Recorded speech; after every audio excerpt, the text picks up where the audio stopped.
Hello बच्चों, स्वागत है आपका हमारे YouTube channel Kautilya coaching Balrampur में। आज फिर एक नए टॉपिक के साथ। इससे पहले वाले टॉपिक में हम लोगों ने स्टडी किया था क्लासिफिकेशन के बारे में, वर्गीकरण के बारे में, जीवों का वर्गीकरण कैसे किया जाता है, कितने टाइप्स में किया गया, द्विनाम पद्धति के बारे में हम लोगों ने पढ़ा था। और पढ़ा था पंच जगतीय वर्गीकरण, 6 जगतीय वर्गीकरण, इन सब के बारे में हम लोगों ने स्टडी किया था। आज उसी के आगे हम लोग पढ़ेंगे।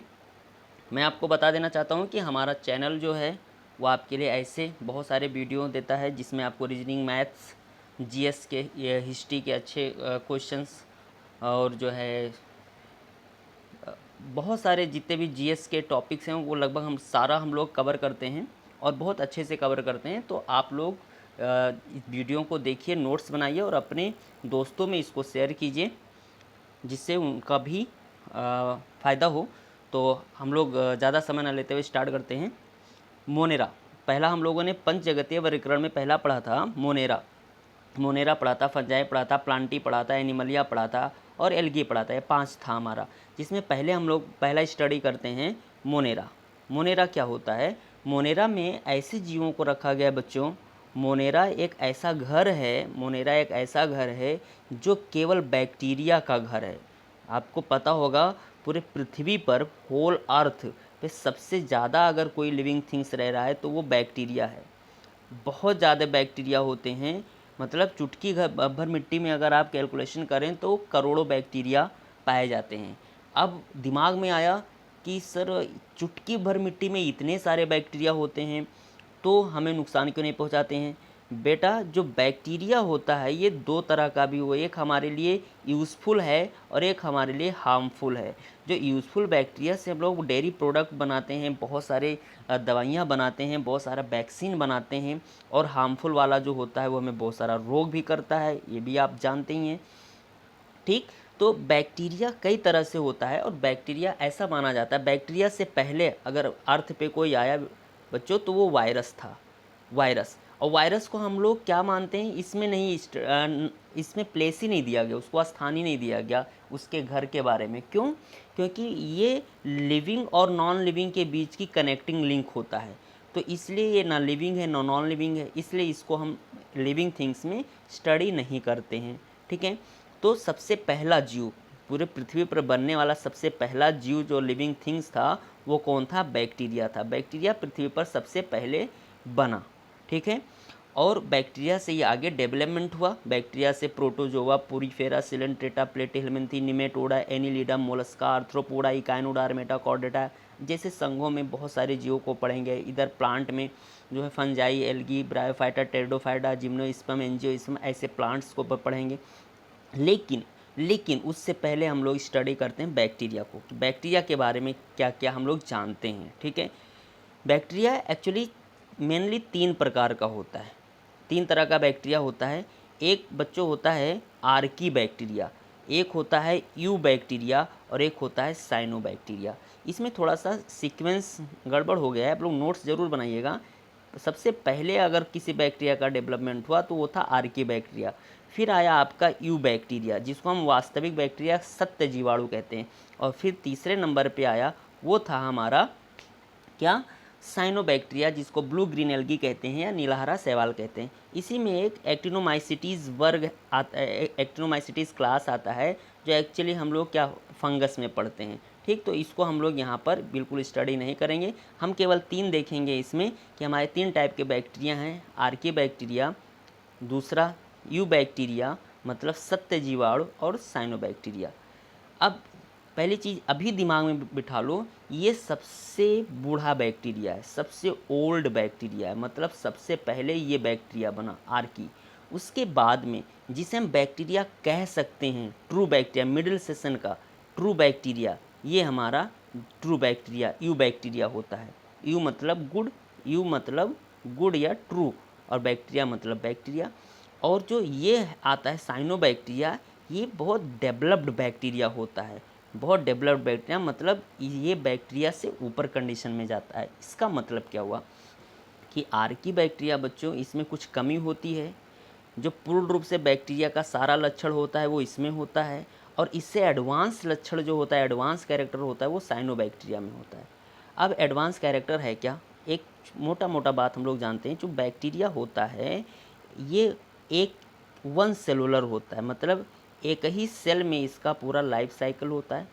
दूसरी बात कि ये प्रोकैरियोट का सबसे बेस्ट एग्जाम्पल है, जो हम लोगों ने पिछले वीडियो में देखा था। प्रोकैरियोट सेल होता है, एक ही सेल होता है।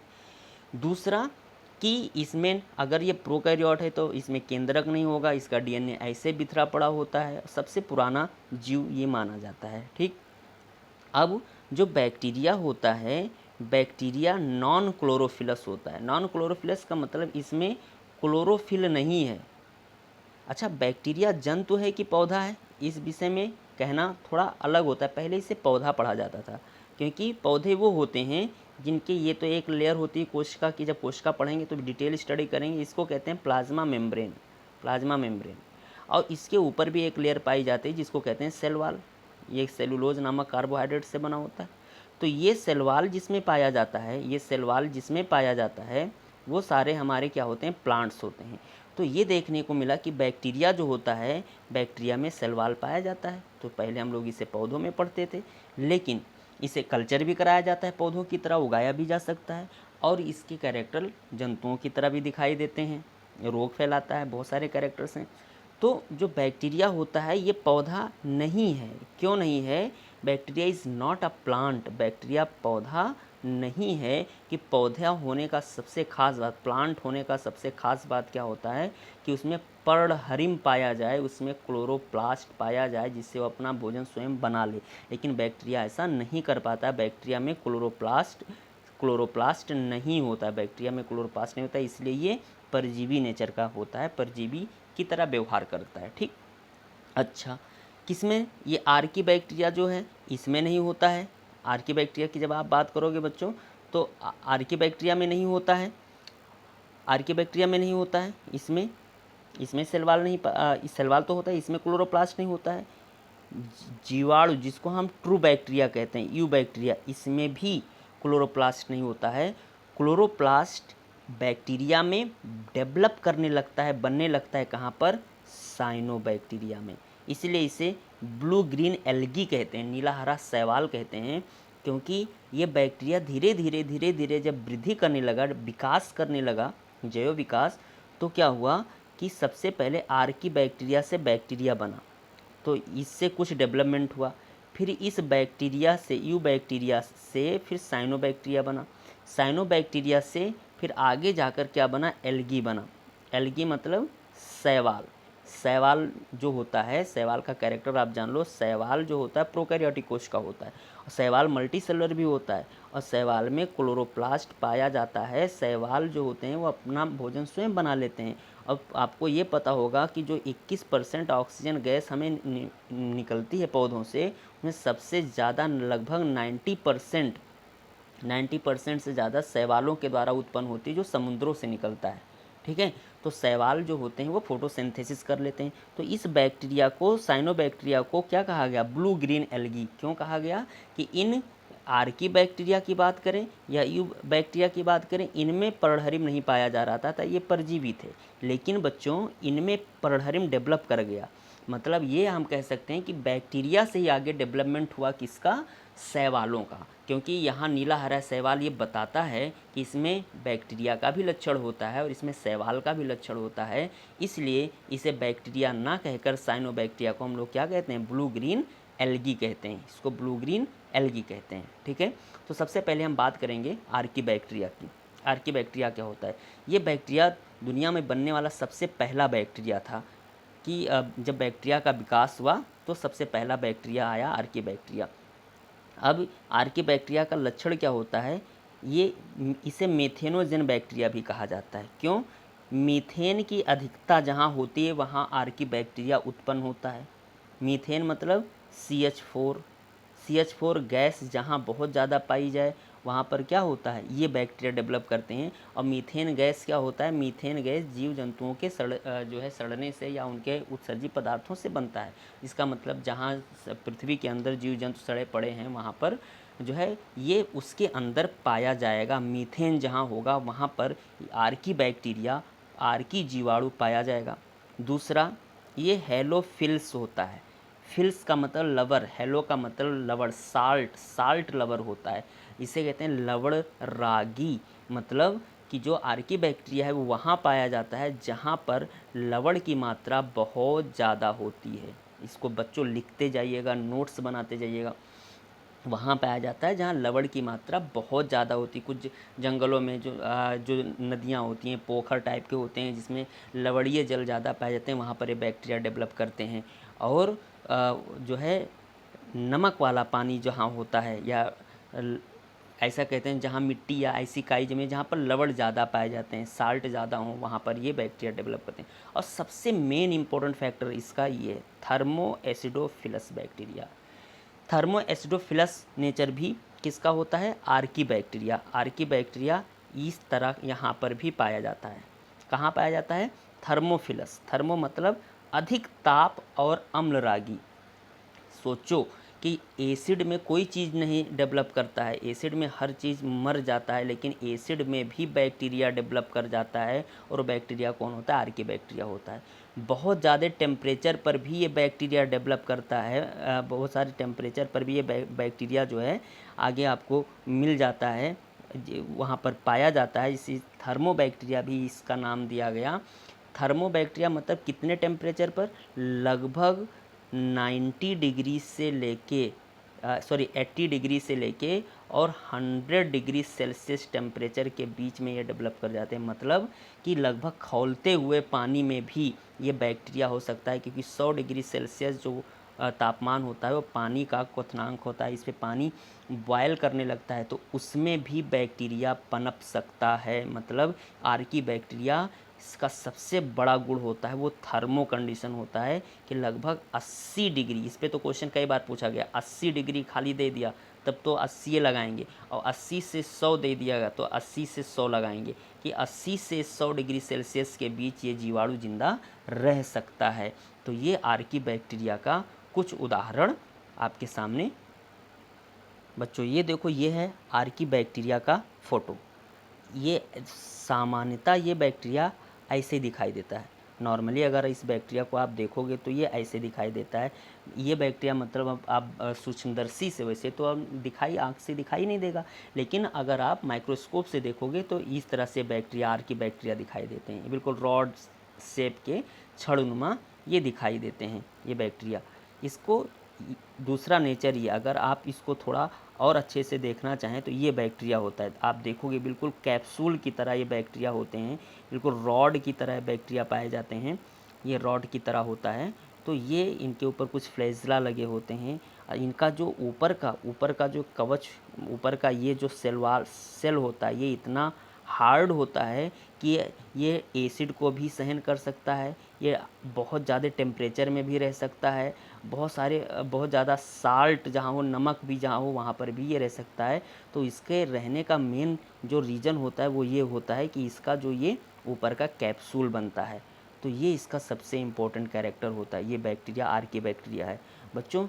ये बैक्टीरिया जो आप देख रहे हो ये आर्की बैक्टीरिया के अंदर की तस्वीर है कि आर्की बैक्टीरिया में अंदर क्या होता है। देखो, ये तो फ्लैजेला, ये बैक्टीरिया का फ्लैजेला होता है।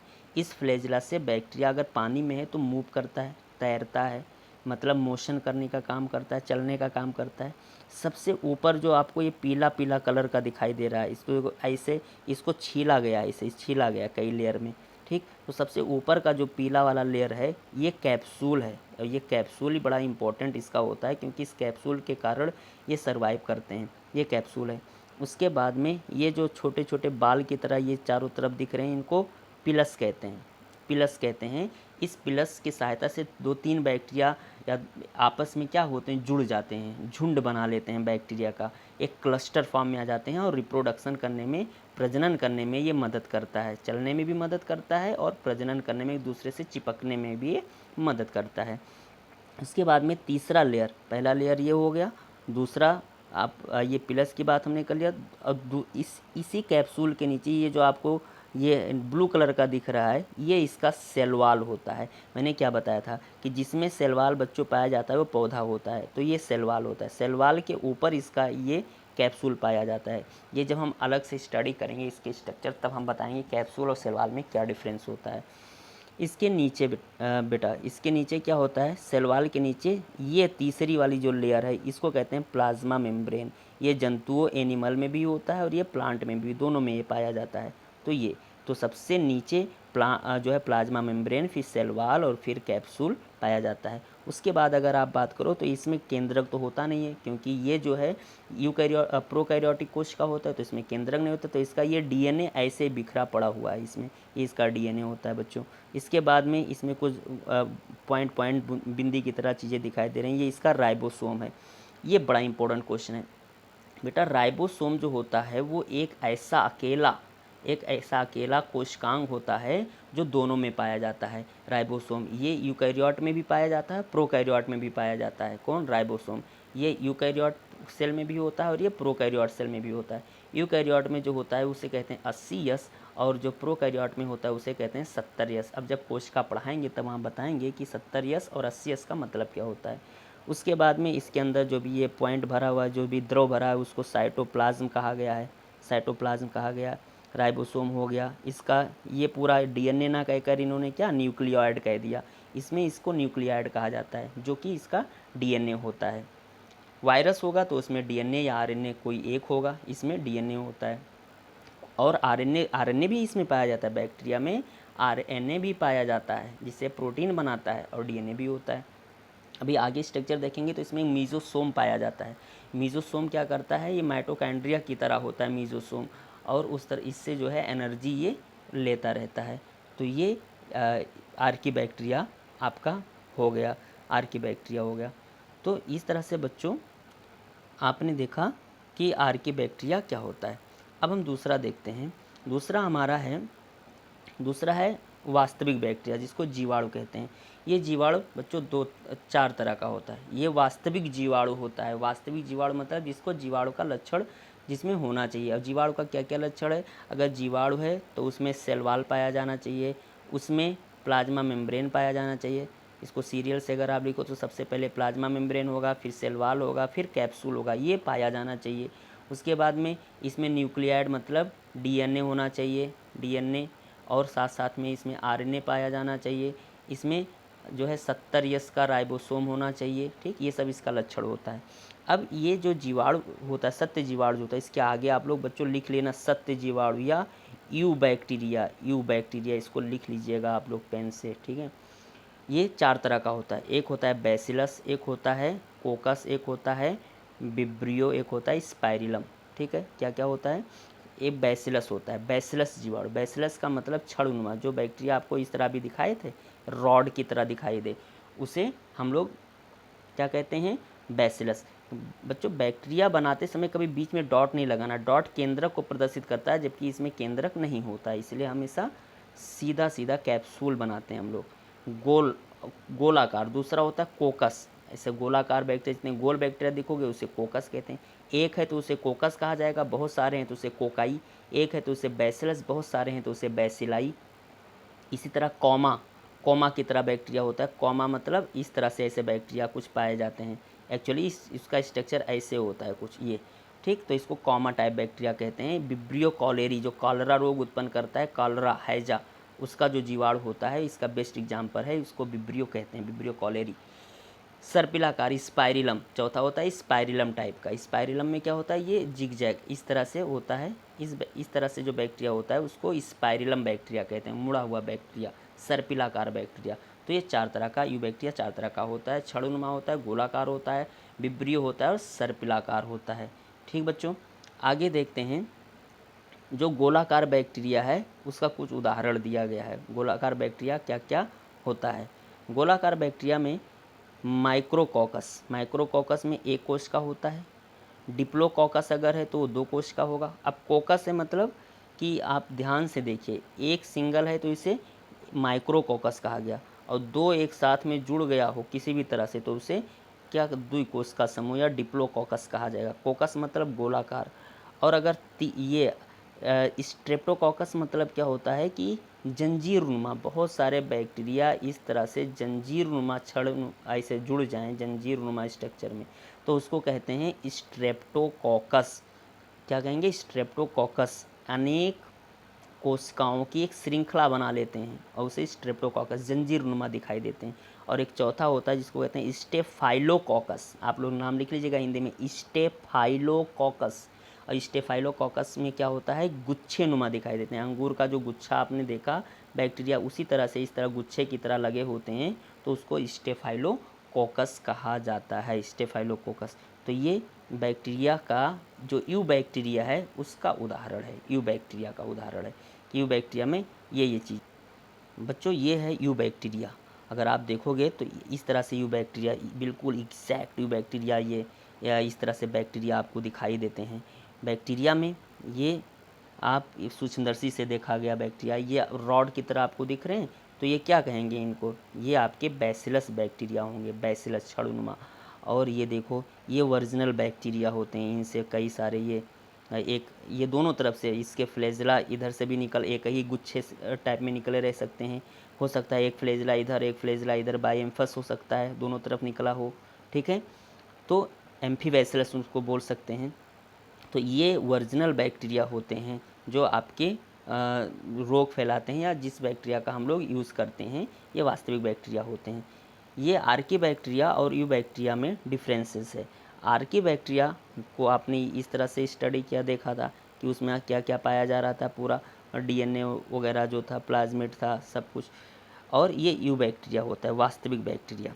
ये वाइट कलर के होते हैं, ये वाइट कलर का इसके ऊपर कैप्सूल होता है, इसमें कलर कैप्सूल होता है। ये वाइट कलर इसलिए होता है आर्कियोबैक्टीरिया में कि अधिकतर ये पहाड़ों में बर्फ़ के नीचे, स्नो के नीचे पाए जाते हैं अधिकतर बैक्टीरिया, इसलिए वाइट कलर के। अधिकतर आपको ध्रुवों पर ये बैक्टीरिया मिलते हैं। और ये वास्तविक बैक्टीरिया है, इसमें बहुत सारे फ्लैजेला हैं, इसमें साइटोप्लाज्म, सेल वॉल, इसका डीएनए, इसका फ्लैजेला, पिल्ली।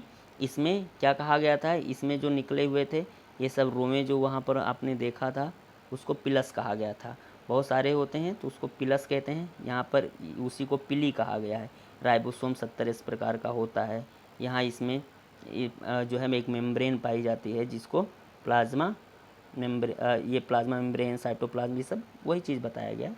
बहुत ज़्यादा डिफरेंस नहीं, बल्कि इनके कैप्सूल में डिफरेंसेस होता है कि इस कैप्सूल का ये तापमान और जो है एसिडिटी वगैरह को ये सहन कर सकते हैं, ये ऐसा नहीं कर पाते हैं। तो ये बैक्टीरिया देखो बच्चों, ये जो बैक्टीरिया है ये वास्तविक बैक्टीरिया, इसका फिगर अगर आप देखोगे वास्तविकता जो बैक्टीरिया की वो ये है। अगर इस बैक्टीरिया को आप देखो तो इसमें सारी चीज़ें हैं। ये पिलस भी दिख रहा होगा आपको, इसमें पिलस दिख रहा होगा आपको, कैप्सूल ये पिलस का पार्ट है, ये प्लस का पार्ट दिख रहा है, कैप्सूल का पार्ट दिख रहा है, सेल वॉल है इसमें, और प्लाज्मा मेम्ब्रेन है, प्लाज्मिड है, साइटोप्लाज्म है, इसका न्यूक्लियर डीएनए है, राइबोसोम है, ये फ्लैजेला है। ये ऊपर से बैक्टीरिया के इतने लेयर को हटाया गया तो इसके अंदर इसका ये जंजीरनुमा ये डीएनए इसका सबसे खतरनाक चीज़ दिख रहा है। तो इसका स्टडी बच्चों तीसरा जीवाणु जो हम लोगों ने पढ़ा वो क्या है, वो साइनोबैक्टीरिया है। और साइनोबैक्टीरिया को आपको बता ही दिया। साइनोबैक्टीरिया को हम लोग क्या कहते हैं, BGA कहते हैं, ब्लू ग्रीन एल्गी कहते हैं। क्यों कहते हैं बच्चों ब्लू ग्रीन एल्गी, क्योंकि ये एक प्रकार का शैवाल होता है। शैवाल क्यों होता है, क्योंकि इसमें क्लोरोप्लास्ट पाया जाता है, लिख लेना कहीं पर, पर्णहरिम जिसे हिंदी में कहा जाता है, ये इसमें पाया जाता है। पर्णहरिम पाया जाने के कारण केवल यही एक बैक्टीरिया है जो स्वपोषी होता है। स्वपोषी मतलब अपना खाना ये स्वयं बना लेता है। स्वपोषी होने का मतलब कि ये प्रकाश संश्लेषण करता है, ये प्रकाश संश्लेषण करता है। तो इस चीज़ को नोट कर लेना, ये सबसे डेवलप बैक्टीरिया है। सबसे एडवांस बैक्टीरिया जो है वो साइनोबैक्टीरिया होता है, सबसे एडवांस बैक्टीरिया के कैटेगरी में। ये बच्चों ये साइनोबैक्टीरिया, ये ऐसे फिगर, क्योंकि साइनोबैक्टीरिया को हम बाहर से भी देख सकते हैं क्योंकि ये शैवाल टाइप के होते हैं, तो इनको देखा जा सकता है, नंगी आंखों से आप इन्हें देख सकते हैं। तो ये बैक्टीरिया देखा गया इस तरह से जंजीरनुमा एक दूसरे से जुड़े पड़े होते हैं, यही साइनोबैक्टीरिया हैं। ये जैसे आपने तालाब में देखा होगा कि तालाब की जो पानी बिल्कुल हरी हरी हो जाती है, ये जो हरा कलर सारे दिख रहे हैं एक दूसरे से जुड़े होते हैं स्ट्रक्चर से जंजीरनुमा, यही साइनोबैक्टीरिया हैं। अब हरे हैं तो आपको पता ही चल गया, हरा इसीलिए क्योंकि ये प्रकाश संश्लेषण कर रहा है। प्रकाश संश्लेषण केवल हरे पौधे ही कर पाते हैं, तभी वो ऑक्सीजन का उत्पादन करते हैं। तो ये आपको पता ही होगा। और ये इसका स्ट्रक्चर अगर आप देखोगे बच्चों तो ये दिखेगा आपको कि बहुत सारे बैक्टीरिया इसमें क्या होते हैं, एक लाइन से जुड़ जाते हैं, बहुत बड़ी सी इसे चैन बना लेते हैं इस तरह माला की तरह। तो इसे कहा जाता है साइनोबैक्टीरिया। तो ये साइनोबैक्टीरिया है, ये एडवांस बैक्टीरिया होता है। साइनोबैक्टीरिया का अगर और स्टडी अगर आप देखो, ये इसमें आप देखो तो ये इसका सेल वाल मैंने क्या बताया था कि इसमें सेल वाल पाया जाता है। इसको अगर आप काटोगे सेम सब कुछ उसी तरह दिखेगा, किसी में फ्लैजेला होता है किसी में नहीं होता है। लेकिन अगर मोस्टली आप देखोगे तो साइनोबैक्टीरिया में जो फ्लैजेला, ये जो पिल्ली दिख रहे थे इस तरह से, ये नहीं पाए जाते हैं क्योंकि ये जंजीर नुमा होते हैं, तो अचल होते हैं, ये चल तैर नहीं पाते हैं इकट्ठा, ये पानी के ऊपर ऐसे जो है लेयर बना लेते हैं, परत बना लेते हैं पानी के ऊपर। तो ये होता है। इसमें कार्बोक्सीसोम होता है। कार्बोक्सीसोम एक प्रकार का जो है म्यूकोप्लास्ट होता है। म्यूकोप्लास्ट उसे कहा जाता है जो एक प्रकार का क्लोरोप्लास्ट है जो प्रकाश संश्लेषण की क्रिया करता है। इसी में से क्लोरोप्लास्ट को बाहर किया गया, ये इसका क्लोरोप्लास्ट है, बैक्टीरिया का क्लोरोप्लास्ट है। जो ये इसका ग्रेनम होता है, इनर मेम्ब्रेन है, आउटर मेम्ब्रेन है, इसी के अंदर जो है ये प्रकाश संश्लेषण की क्रिया होती है। तो ये जो बैक्टीरिया है, ये बैक्टीरिया कहलाता है हमारा कौन सा, साइनोबैक्टीरिया। तो इस तरह हम लोगों ने देखा बेटा कि बैक्टीरिया कितने टाइप के हैं, तीन टाइप के आर्कीबैक्टीरिया, यूबैक्टीरिया, साइनोबैक्टीरिया को फिगर अभी आपने देखा। आप बच्चों नोट्स बना लेना इसका बहुत ज़रूरी है, अपनी हैंड राइटिंग में लिखते जाइएगा। जो यहाँ से दिख रहा है उसको तो आपको लिखना ही है। उसके आगे आप देखते हो जंतुओं का वर्गीकरण, अभी केवल बैक्टीरिया का वर्गीकरण पड़ा था, जंतुओं का वर्गीकरण आगे हम लोग पढ़ेंगे। इसमें क्या होता है, जंतु को दो भाग में बांटा गया, अकशेरुकी और कशेरुकी। अकशेरुकी कहते हैं जिसमें रीढ़ की हड्डी ना पाई जाए, इनवर्टिब्रेट, और जिसमें रीढ़ की हड्डी वर्टिब्रा पाई जाए उसे कशेरुकी कहते हैं। जिसमें रीढ़ की हड्डी नहीं पाई जाती है उसे नॉन कॉर्डेट कहते हैं, जिसमें पाई जाती है उसे कॉर्डेट कहते हैं। कॉर्डा का मतलब क्या होता है, नोटोकॉर्ड, जो हमारे रीढ़ की हड्डी को रिप्रेजेंट करता है। तो अकशेरुकी में कितने हैं, क्या क्या पढ़ना है हमको, प्रोटोजोआ है, पोरीफेरा है, Coelenterata, Platyhelminthes, Nematoda, Annelida, Arthropoda, Mollusca, Echinodermata, Hemichordata.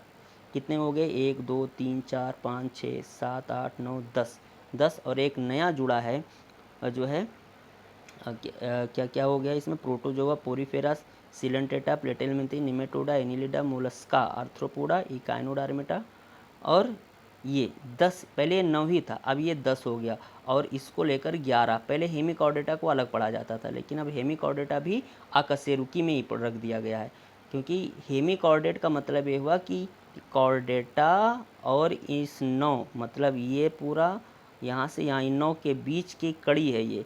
Hemichordata में क्या होता है, आधे जीवन में या इसके आधे शरीर में क्या होता है कि रीढ़ की हड्डी बन जाती है, आधे में नहीं बन पाती है, तो इसको हेमिकॉर्ड, हेमी मतलब आधा, कॉर्डेट मतलब रीढ़ की हड्डी, आधे ही रीढ़ की हड्डी का डेवलपमेंट होता है। लेकिन अब क्या करते हैं कि हेमिकॉर्डेटा को भी हम लोग एनसीईआरटी के अकॉर्डिंग इसी में पढ़ते हैं, इनवर्टिब्रेट में। और वर्टिब्रेट कशेरुकी में कॉर्डेटा को 5 वर्ग में बांटा गया। 5 वर्ग में कौन कौन सा, इसमें हम लोग पढ़ेंगे मत्स्य वर्ग, मछलियों का अध्ययन करेंगे, एम्फीबिया का अध्ययन करेंगे, रेप्टाइल्स सरीसृप सांपों का अध्ययन करेंगे, एबीस बर्ड्स पक्षी का अध्ययन करेंगे, मैमल्स स्तनधारी का अध्ययन करेंगे। 5 वर्ग में हम लोग कॉर्डेटा पढ़ेंगे। तो ये था बच्चों, वीडियो वैसे भी बहुत बड़ा हो गया है, और आपसे रिक्वेस्टली मैं बोलता हूँ आप जो है इसको जो है नोट्स बनाइएगा, इसको जितने भी पार्ट्स इसमें हमने समझाया है, बोला है, उसको रिपीट करके कई बार वीडियो को देखिएगा, और सारी पॉइंट्स एनसीईआरटी से लिए गए हैं, तो आप जो है उसका नोट्स क्रिएट कीजिएगा। कोई चीज़ नहीं समझ में आया है तो आप कमेंट बॉक्स में ज़रूर लिखिएगा कि ये चीज़ नहीं समझ में आया है, और फिर से हम उससे बताने की कोशिश करेंगे। और आप लोग वीडियो को अपने दोस्तों में शेयर कीजिएगा, और जो है सारे लोगों को शेयर कीजिएगा जो पढ़ना चाहते हैं और जिनको सुविधाएं नहीं मिल पा रही हैं।